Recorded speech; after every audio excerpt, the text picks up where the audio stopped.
Bonjour tout le monde. Eh bien, on se retrouve pour parler des 9, des 8 et des 7.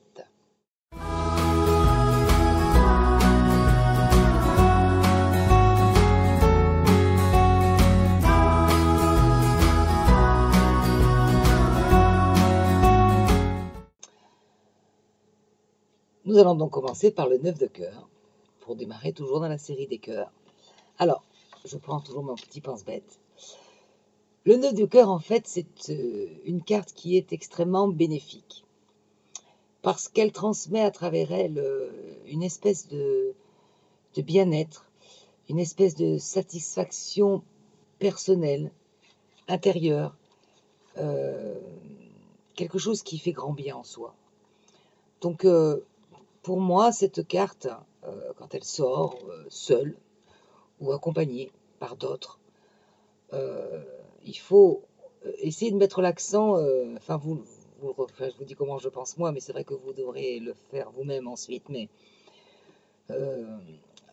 comment vous dire, faire comprendre aux gens en fait que à travers cette carte, ils vont ressentir en eux quelque chose de fort, de puissant et de, de nourrissant. Voilà. De quelque chose qui qui va vraiment leur faire plaisir, qui va les remplir. Voilà, c'est une joie, c'est une très belle carte, le 9 de cœur. Hein. Voilà. Donc là, bien sûr, hein, le mot-clé, joie intense. Oui, voilà. Maintenant, on va continuer avec le 9 de carreau. Alors, le 9 de carreau, lui, on avait dit au tout début que le carreau, c'était la carte du mouvement, le trajet, les choses qui bougent, ou les choses qui peuvent être bloquées, arrêtées, quoi qu'il en soit, soit c'est le mouvement, soit c'est l'arrêt du mouvement, mais quoi qu'il en soit, c'est toujours dans ce sens-là, d'accord? Donc, le 9 de carreau, il a, en règle générale, quand il sort dans un jeu, je dirais plutôt que cette carte-là n'est pas la carte du mouvement, mais l'inverse. Elle serait plutôt la carte des retards, des contretemps, des blocages. Tout dépend, en fait, tout dépend, en fait, les cartes qui vont l'accompagner. Alors, si vous appréhendez quelque chose, eh ben, la chose ne va pas arriver tout de suite. Voilà, en prenant le bon côté de la chose. Si vous attendez quelque chose, par contre, là, effectivement, avec le 9 de carreau, eh bien, vous risquez d'avoir un petit peu de retard. Voilà, donc, je dirais que le mot-clé du 9 de carreau, c'est retard. Alors, le 9 de trèfle. Alors, le 9 de trèfle, avec le 7, ils sont assez semblables. J'en parle tout de suite du 7 parce que le 9 de trèfle, moi, je lui donne l'attribution d'une circonstance propice. Quand je dis circonstance propice, en fait, je dis quelque chose qui va se passer à un moment donné, qu'il va pas falloir que vous loupiez. C'est une opportunité pour vous. C'est quelque chose qu'il faut vraiment avoir gardé à l'œil et attendre à tout moment. C'est le moment. Le 7 de trèfle veut dire à peu près la même chose, sauf que je mettrai une petite nuance. C'est pour ça que je ne vous en parlerai pas tout à l'heure du 7 de trèfle. J'espère que ça ne vous mélangera pas, mais il fallait vraiment que je lis le 9 et le 7 là, sur ce coup au niveau du trèfle. Le 7 de trèfle, lui, il est plus particulièrement la carte du moment présent. Tout de suite, maintenant. Si vous attendez par exemple quelque chose et que le 7 de trèfle vous sort dans le jeu, vous pourrez dire à la personne c'est maintenant. Tu es en train de vivre la chose. C'est maintenant. Voilà. Bon, le 7 et les 8 peuvent signifier également les enfants dans un jeu, le sexe masculin pour le 7 et le sexe féminin pour le 8. Je le mets entre parenthèses, je reparlerai tout à l'heure avec les 8 et les 7 de toute façon. Hein. Voilà, donc le 9 de trèfle, en fait, c'est circonstance propice pour moi, le mot-clé. Et le 7 de trèfle, circonstance présente. J'espère que j'ai pu vous faire passer la petite nuance qui est entre les deux, mais qui peut avoir son importance dans un jeu. Voilà. Hein. Après le 9 de trèfle, donc, nous allons passer au 9 de pique. Alors, Le 9 de pique, lui, avec l'as de pique, les deux, pour moi, sont des cartes à pique assez, assez puissantes. On a dit que l'as annonçait, le 9 de pique, quelque part, il annonce aussi. Sauf que lui, en général, il annonce systématiquement la fin de quelque chose. Alors, cette fin, attention, encore une fois, comme je vous ai expliqué dans des précédentes vidéos, relativisez toujours. Une fin signifie toujours le début d'autre chose. Donc, une fin n'est jamais négative. Quand il y a une fin, c'est que quelque chose débute. Donc, ça peut être effectivement annoncer une mort si vous l'avez avec des habillés et puis d'autres cartes à pique, on pourra le voir. Mais cette fin, c'est pareil, signifie le renouveau sur quelque chose. D'accord? Donc toujours bien ne pas noircir la carte à pique, notamment celle-là que la plupart des gens craignent. Le 9 de pique, c'est la carte de la fin d'un cycle. Alors ça peut être la fin d'un cycle négatif, hein, quelque chose que vous vivez actuellement et qui est moche, et que vous espérez grandement que ça se termine, et bien avec le 9 de pique, il y a de grandes chances que ce soit la fin, d'accord? Comme à l'inverse, vous pouvez très bien vivre une super période faste de joie intense, et vous ne comprendrez pas pourquoi ça va s'arrêter. Mais si vous ne le comprenez pas tout de suite, continuez à avancer et vous allez voir, vous comprendrez pourquoi ça s'est terminé, d'accord? Donc toujours rester positif sur la carte à pique, notamment le 9, parce qu'elle est forte et elle se trompe rarement quand elle apparaît. Voilà. Donc bien sûr, accompagné d'autres cartes, ça peut être un gros arrêt, un gros changement de cycle, comme un petit changement de cycle. Attention, hein, c'est pas la fin de toute chose parce que le 9 de pique est sorti dans le jeu, pas du tout. Mais ça vous annonce toujours la fin pour un renouveau. Donc, regardez bien le jeu, en fonction de quelle situation. C'est peut-être une grande chose comme une toute petite chose, mais qui a son importance dans le jeu. Sachez que, autre chose que je ne vous ai pas encore dit, c'est vrai, effectivement, je m'en suis rendu compte très souvent, c'est que parfois, quand on a les cartes sous les yeux, il nous sort un truc, vous le voyez, hein, on le voit, un truc qui nous paraît insignifiant. Vous dites, vous dire ça va être con, quoi, ce que je dis, parce que c'est nul, quoi. Encore une fois, là, comme je vous l'ai dit dans les dernières vidéos, pensez à l'autre. C'est-à-dire que vous, ce qui vous paraît nul, enfin nul, quand je dis nul, complètement insignifiant, peut être hyper important pour la personne en face de vous. Donc, donnez bien les messages que vous avez, même s'ils vous paraissent... n'hésitez pas, allez-y. Ne rigolez pas quand vous le dites parce que vous trouvez ça nul. Surtout pas. Parce que la personne en face de vous, bah, elle va pas comprendre pourquoi vous rigolez, parce que pour elle, ça a son importance. D'accord? Donc, vraiment, un 9 de pique dans un jeu, ça peut signifier des fois un truc tout bête, mais vous le dites, ça peut avoir son importance. D'accord? Voilà. Donc, le 9 de pique, pour moi, c'est la fin d'un cycle. Voilà.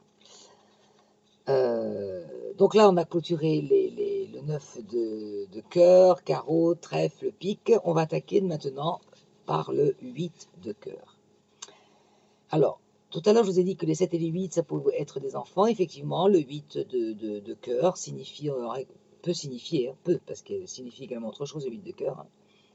Elle ne signifie pas qu'une entité, un personnage, comme je vous ai expliqué, le personnage n'est pas forcément le plus intéressant dans un jeu, c'est plutôt tout ce qui découle en émotion et tout le reste qui fait que ça vous fait un personnage.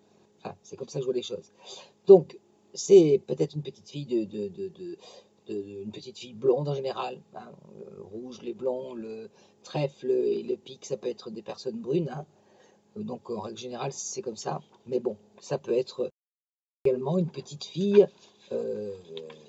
fille douce. Hein. Donc voilà, le rouge, le cœur, ça atténue, c'est la douceur, donc toujours. Hein, donc voilà, elle n'est pas forcément blonde cette petite, même si on s'imagine une petite fille blonde parce que c'est du rouge et qu'en général le rouge c'est le blond. Vous voyez, il faut vraiment ne pas être tout dit, voilà, c'est une petite fille blonde. Si vous devez dire quelque chose à quelqu'un, c'est une petite fille blonde. Machin. Non, ça peut être une petite fille très tendre, très douce, mais qui n'est pas forcément blonde. Voilà. Ça, c'est les subtilités des cartes. C'est C'est pour ça qu'il faut vraiment vous laissiez passer tout ce qui se passe en vous pour vraiment canaliser et ne pas vous contenter de lire les cartes. Parce qu'il peut y avoir des petites nuances que seule la canalisation, seul le vide en soi qui vous permettra de faire entrer autre chose que ce que vous avez l'habitude de travailler dans votre cerveau, vous permettra en fait de donner ces petites nuances qui peuvent avoir son importance, bien sûr, hein. En dehors de ça, le vide signifie également l'union. Alors, la réunion sur le plan sentimental en général, sur le plan sentimental ou sur le plan émotionnel, c'est pas sentimental forcément d'amour, hein. On va se marier, on va faire des enfants, ça peut être un début, mais cette union de deux êtres, cette union de force, d'énergie, n'est pas forcément liée à un couple pour se marier, ou basiquement, quoi. Ça peut être, comment vous dire, une association avec le cœur, c'est-à-dire pas forcément pour des besoins matériels, c'est-à-dire un truc commercial, ça peut être une association pure et simple de personnes qui veulent faire X choses ensemble et qui évoluent dans les mêmes énergies. Ça peut être, oui, la rencontre avec quelqu'un qui vous ressemble, quelqu'un qui... un genre de fusion, pas forcément qui conduit au mariage, comme pourrait par exemple le faire le 10, si elle est accompagnée d'autres cartes, mais qui pourrait faire le 10 par exemple, hein. Voilà, c'est pas petite nuance avec le 10, avec le 10 de carreau. Le 8 de carreau. Alors, le 8 de carreau, j'avais un ami, je ne sais pas s'il écoutera cette vidéo, mais j'avais un ami qui, qui venait, un bon ami, un ami d'enfance, qui venait très souvent quand je tirais les cartes à l'époque et que j'apprenais beaucoup à travailler sur moi à travers ça. Et donc il venait régulièrement, je faisais les cartes et il sortait toujours cette carte pour lui, le 8 de carreau. Et c'est vrai que c'était vous allez comprendre pourquoi. En fait, le 8 de carreau, c'est le mental. Alors, pas le mental supérieur qui vous donne les bonnes décisions à prendre. Non, non, le mental là. C'est-à-dire que c'était quelqu'un qui cogitait tout le temps. Il n'était jamais en paix. Il fallait toujours qu'il trouve une chose pour ci, pour ça. Et, et vraiment, et pourtant, il avait la tête sur les épaules, c'était quelqu'un qui était bien et tout, mais c'était plus fort que lui, il fallait toujours qu'il cogite. Et quand je faisais des jeux, et bien à chaque fois, il y avait toujours cette carte de la cogitation qui lui sortait dessus. C'était, je dis, bah, c'était normal à chaque fois. Je dis, voilà, elle est là, ça ne change pas. Et si ça ne change pas, rien d'autre changera, en fait. Et voilà, donc c'était un petit clin d'œil à mon ami, parce que c'est vrai que c'est sorti souvent. Donc voilà, en fait, le 8 de carreau, quand il sort dans un jeu, alors ça peut être la cogitation, mais ça peut être également une obsession, tout dépend comment ça peut sortir, hein. Quelque chose en fait qui peut... Alors, si c'est lié avec le 8 de carreau, le 9 de carreau, pardon, ça peut être, attention, vos pensées vous bloquent, d'accord? Par contre, le 8 de carreau tout seul, c'est pas forcément négatif, attention, hein. Vous pouvez avoir besoin de prendre conscience de certaines choses, de réfléchir sur certaines choses. Le 8 de carreau, tout seul, il est assez vague, hein, mais si ce n'est qu'il vous dit vraiment, vous cogitez, vous pensez. En dehors de ça, c'est positif, c'est négatif, on n'en sait rien. Donc si on n'en sait rien, il faut bien regarder le reste, hein. Donc vous regardez bien ce qui se passe autour, d'accord? Donc, comme vous l'aurez compris, le mot-clé du 8 de carreau, c'est cogitation. Maintenant, on va passer au 8 de trèfle. Alors, le 8 de trèfle, lui, donc ça peut représenter une petite fille brune, mais aussi une petite fille blonde, qui pourrait être par contre beaucoup plus... avec un caractère plus affirmé, avec une petite fille qui sait ce qu'elle veut, avec qui est une petite fille qui a de l'ambition, voilà, qui est curieuse, qui s'intéresse à beaucoup de choses, voilà, hein. Mais bon, en général, on dit que c'est une petite fille brune. Voilà. Alors, le 8 de trèfle, comme tous les trèfles, on a dit que ça parlait du matériel, le plus souvent. Un matériel, tout ce qui est pensé, mais tout ce qui a un rapport, un gain. Le 8 de trèfle peut signifier en fait une rentrée d'argent, une valeur, en fait, une valeur matérielle. Alors, cette valeur matérielle, elle peut également se transformer en une valeur qui n'est pas matérielle, si je vais essayer de me faire comprendre là-dessus, qui n'est pas matérielle, mais qui en fait va vous engendrer sur un bien-être matériel. D'accord? Donc, c'est lié à l'acquisition, au bien-être, à une rentrée d'argent, voilà, d'accord? Donc, le 8 de trèfle, comme on a parlé que ça représentait bien le matériel, on dira que le mot-clé du 8 de trèfle, ça serait patrimoine.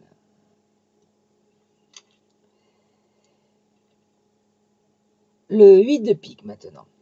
Alors, le 8 de carreau, tout à l'heure, on avait dit que c'était la cogitation. Le 8 de pique, c'est pas vraiment la cogitation, je dirais que c'est pire, c'est l'ennui moral. La cogitation a un point tel qu'on s'ennuie moralement, qu'on déprime en fait. On déprime, on se sent seul, on n'est pas compris, rien ne va, c'est vraiment limite de la dépression, hein. Euh, alors bien sûr, quand je dis limite de la dépression, c'est quand elle est entourée de cartes sombres. Si vous mettez le 8 de pique avec une dame de pique, par exemple, hein, là, effectivement, il faut faire quelque chose, hein. Si vous tombez sur une personne qui est en plein état comme ça, et ben, essayez de travailler sur les autres aspects qu'elle doit voir pour sortir de cet état. Essayez de dynamiser un petit peu le jeu pour lui donner envie de sortir de cet état d'esprit. Ouais, c'est quelqu'un qui peut être vraiment en déprime, hein. Donc, bon, après le 8 de pique tout seul, à côté de bonnes cartes, vont atténuer les bonnes cartes, mais c'est pas pour autant une déprime. Ça va être, par exemple, une petite déception, euh, oui, une petite déception ou une contrariété, hein, d'accord? Donc voilà. Euh, mais en général, le 8 de pique, c'est quand même assez fort et si elle est toute seule parmi du rouge, des choses qui bougent, bon, voilà, vous serez peut-être pas pleinement satisfait comme vous auriez pu l'être, mais vous serez quand même satisfait si vous avez que des bonnes cartes autour. Par contre, si le 8 de pique est entouré de cartes déjà un petit peu moroses, un petit peu tendancieuses, ou bah, il va t'arriver ça, et là, ça va être difficile que tu t'en sortes comme ça à travers. Il va falloir que tu passes, voilà, que tu te prépares au. Donc là, c'est vrai que bon, voilà. Puis de pique en général intervient toujours dans des moments comme ça.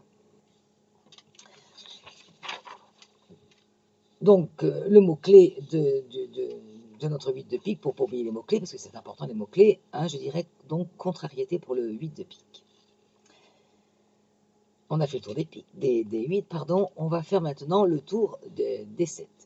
On va démarrer par le 7 de cœur, qui lui aussi peut signifier un enfant blond ou un enfant qui ne l'est pas vraiment, mais qui peut être très doux, très tendre, un enfant paisible, voilà, d'accord.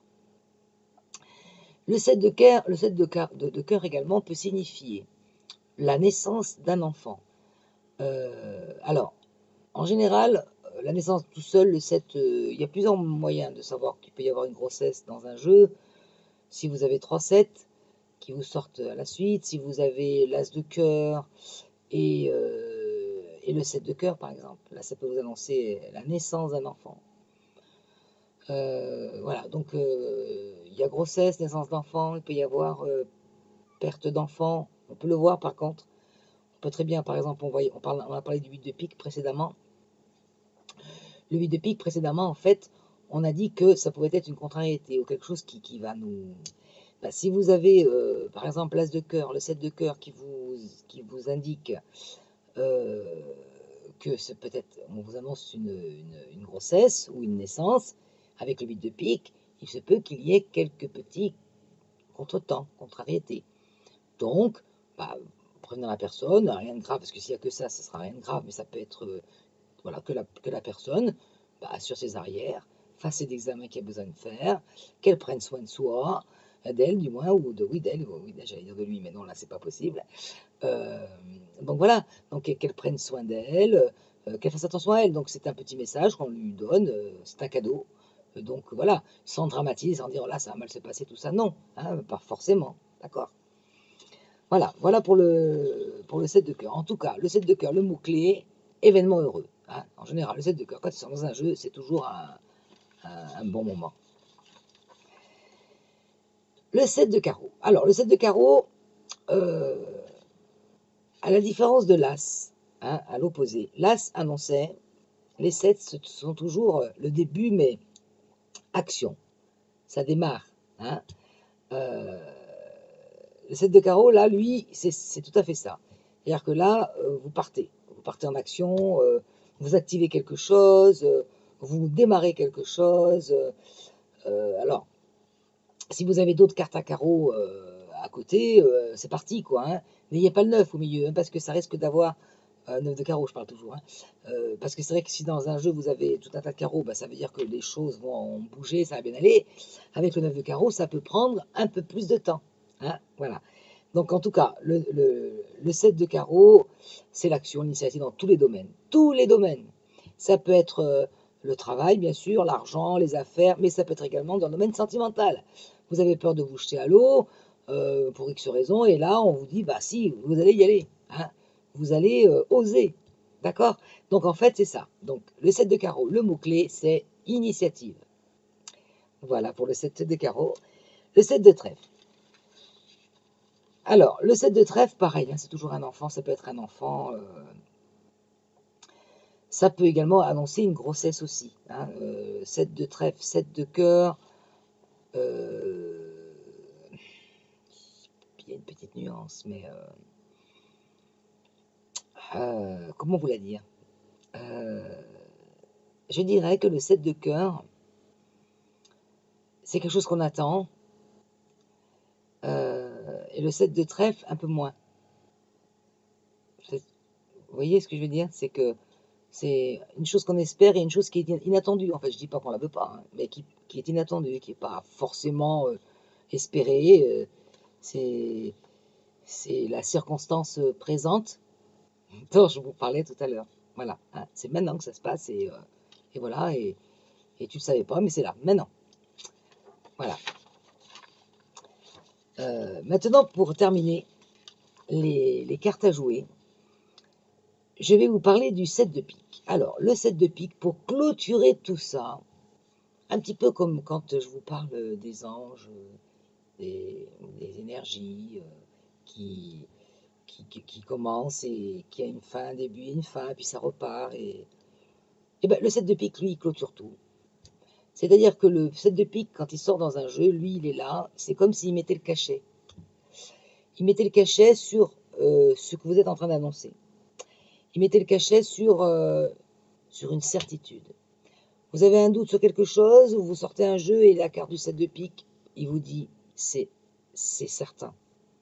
Il vient renforcer en fait ce qui est annoncé par le jeu. Ça peut être n'importe quoi. Voilà. Ça peut être n'importe quoi. C'est-à-dire que même si vous avez dans un jeu du retard sur quelque chose qui vous tient à cœur, qui vous mine, qui vous ronge, à tort, je vous l'ai dit, il faut continuer à avancer, c'est en avançant qu'on comprend. Donc si on reste comme ça figé sur ce qu'on attend et qu'on ne bouge pas, ça va pas. Donc il faut continuer à avancer, et en continuant à avancer, eh bien, on comprend tellement de choses que après, on n'a plus mal en soi, on n'a plus, au fur et à mesure qu'on avance, on n'a plus mal. Voilà, on n'a plus mal parce qu'on se pose pas plus de questions, ou presque plus, ou voilà quoi. Donc vous êtes bienveillant et vous avancez. Donc voilà. Hein, donc le 7 de pique, lui, il clôture tout ça, il clôture, il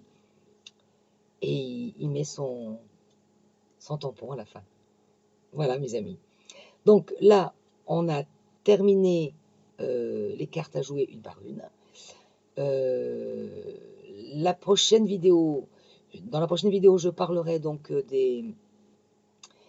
des jeux que je vais vous proposer. Alors, je vais vous proposer en fait ce que je faisais moi, parce que je ne peux pas vous proposer ce que les autres font. Voilà, donc je vais vous proposer les jeux que j'utilisais moi, la manière dont je travaillais. Après, peut-être que je ferai une autre vidéo sur la manière de transposer, en fait, pas de transposer, mais d'ajouter un autre jeu moins terre à terre que le 32, comme un tarot. Hein, on verra quel tarot on pourra prendre. J'en ai travaillé plusieurs, on verra celui que je sentirai le plus adapté pour vous. Et donc, qu'on pourra recouvrir par-dessus pour avoir approfondir certains tirages, approfondir certaines choses qui pourront vous permettre d'avoir une pensée, une vision des choses un peu plus élargie. Voilà. Que oui, ça va se passer, non, ça va se passer, attention, il va y avoir du retard, attention, ça va aller un peu plus loin. Hein, voilà. Eh bien, je vous dis à très bientôt. J'espère que j'ai pas été trop longue dans cette vidéo. C'est vrai que j'ai fait les trois trucs d'un coup, donc peut-être que ça va être un peu long. J'espère que non. Et donc, à bientôt, mes amis. Et n'hésitez pas à vous abonner à ma chaîne si vous voulez continuer à suivre mes vidéos. Allez me retrouver sur vibration7.com, vous abonner au blog. Je publie l'ange du jour tous les jours. Alors bien sûr, c'est pas l'horoscope journalier qu'on reçoit dans la boîte aux lettres, mais ça peut effectivement le devenir si, quand vous recevez mes anges du jour, vous vous cantonnez à lire ce que j'écris, mais que vous n'allez pas au-delà de ce que j'écris. C'est-à-dire que si c'est votre ange, admettons, hein, puisque j'ai mis les calendriers en ligne sur Vibration 7, et ben essayez d'approfondir et de regarder, comme je l'ai dit dans une autre vidéo, excusez-moi de parler de ça sur la cartomancie, mais ça me vient comme ça, donc je vous en parle. Quand vous tombez sur votre ange, l'ange du jour, bon, je vous ai dit que l'ange du jour, quand je le publie, quand je parle d'ange du jour, c'est l'ange émotionnel, parce que je pense que à travers les émotions, on peut régler beaucoup de choses, parce que tout passe par là. Donc, quand on connaît bien ses émotions, qu'on arrive à bien les gérer, on peut peut-être s'occuper du reste. D'abord ça, je pense. Hein.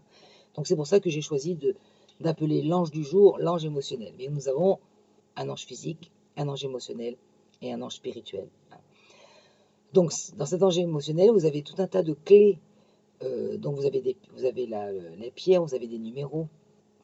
Vous avez également ce que les énergies brutes et positives et négatives si on est mal inspiré ou si on utilise mal les énergies qui nous traversent.